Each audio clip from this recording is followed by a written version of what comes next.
मुंबईत मान्सून दाखल व्हायला अजून काही दिवस बाकी आहेत. एरवी पहिल्याच पावसानंतर मुंबईच्या रस्त्यांचं रूपांतर एखाद्या युद्धाच्या मैदानात होतं. डांबर एखाद्या जुन्या वॉलपेपर सारखे उखडतात आणि मुंबईकर ट्रॅफिक सिग्नल विसरून रस्त्यावरच्या खड्ड्यांचे नकाशे पाठ करू लागतात. हा आपला दरवर्षीचा अनुभव आहे. पण यावर्षी मुंबई महानगरपालिकेने आणि कंत्राटदारांनी मिळून एक असा चमत्कार केलाय ज्याने पावसाची वाट न पाहताच विकास नेमका कुठे खचलाय हे दाखवून दिलंय.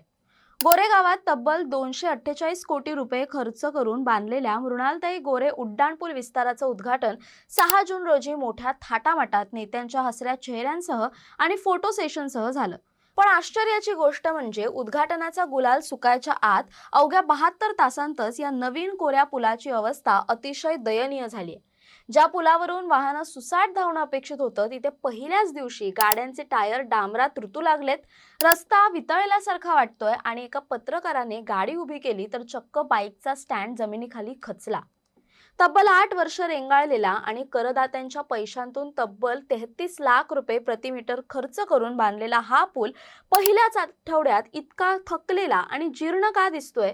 हा केवळ उन्हाचा तडाखा आहे की यामागे 248 कोटींचा शॉर्टकट भ्रष्टाचार लपलाय? समजून घेऊया या व्हिडिओच्या माध्यमातून. नमस्कार, मी संचारी आकेरकर आणि आपण पाहताय टाइम महाराष्ट्र. 9 जूनच्या सकाळी जेव्हा काही वाहन चालक आणि पत्रकारांनी या नवीन उड्डाण पुलावरून प्रवास केला तेव्हा समोर आलेलं दृश्य अत्यंत धक्कादायक होतं. पुलाच्या रस्त्यावर बांधकाम करताना वापरण्यात आलेल्या अवजड यंत्रसामग्रीच्या आणि ट्रॅक्टर्सच्या टायरच्या खुणा डांबरामध्ये खोलवर रुतलेल्या स्पष्ट दिसत होत्या. एका स्थानिक वृत्तवाहिनीच्या पत्रकाराने जेव्हा त्याची मोटारसायकल या पुलाच्या एका बाजूला उभी केली तेव्हा बाईकचा स्टँड एखाद्या वाळूमध्ये रुतावा तसा त्या गरम डांबराच्या रस्त्यामध्ये हळूहळू आत खचत गेला. ज्या प्रकल्पाचं उद्घाटन वर्षानुवर्षांचा उशीर आणि अनेकदा डेडलाईन्स बदलल्यानंतर मोठ्या राजकीय ढोलताशांच्या गजरात आणि नेत्यांच्या फोटो सेशनसह साजरं केलं गेलं त्याचं वास्तव अवघ्या 24 तासांत सोशल मीडियावर उघडं पडलं. इंटरनेटवर या पुलाचे उखडलेले पृष्ठभाग, निकृष्ट दर्जाचे जोड आणि घाईघाईने केलेले पॅचवर्कचे व्हिडिओ व्हायरल होऊ लागलेत.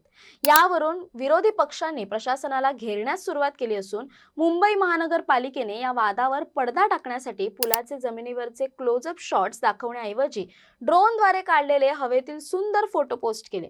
यावर विरोधकांनी टीका करत म्हटलं की एवढ्या उंचीवरूनही पुलाचा खराब दर्जा आणि असमान रस्ता स्पष्टपणे उघडा पडतोय आणि प्रशासनाला स्वतःच्याच अकार्यक्षमतेचा उत्सव साजरा करताना लाज वाटली पाहिजे.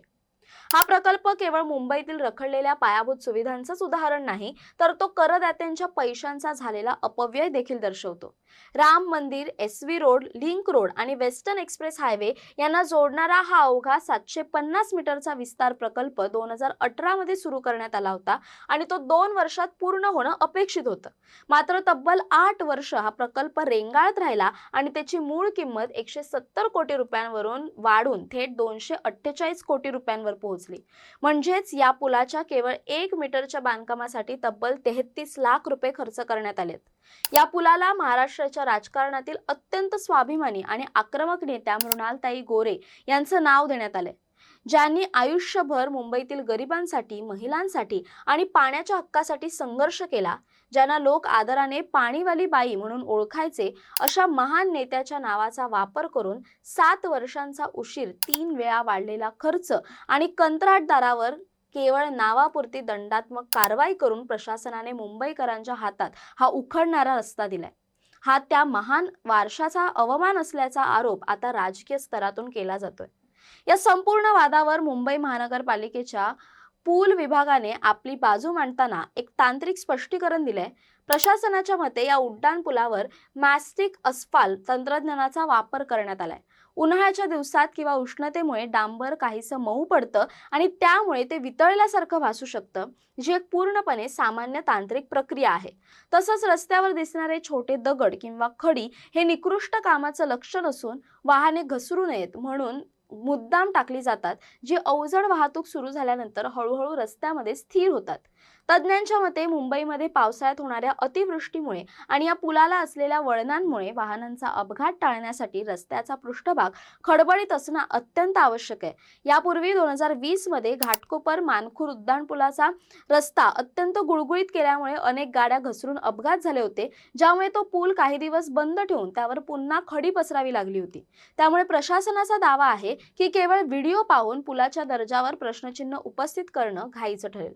तथापि प्रशासनाचा हा दावा मुंबईकरांच्या गळी उतरणं कठीण जाते, कारण 2021 मधील महानगरपालिकेच्या स्वतःच्याच दक्षता विभागाच्या एका अंतर्गत अहवालात या पुलाच्या बांधकामातील त्रुटींवर आणि भविष्यात रस्ता खचण्याच्या शक्यतेवर आधीच बोट ठेवण्यात आलं होतं।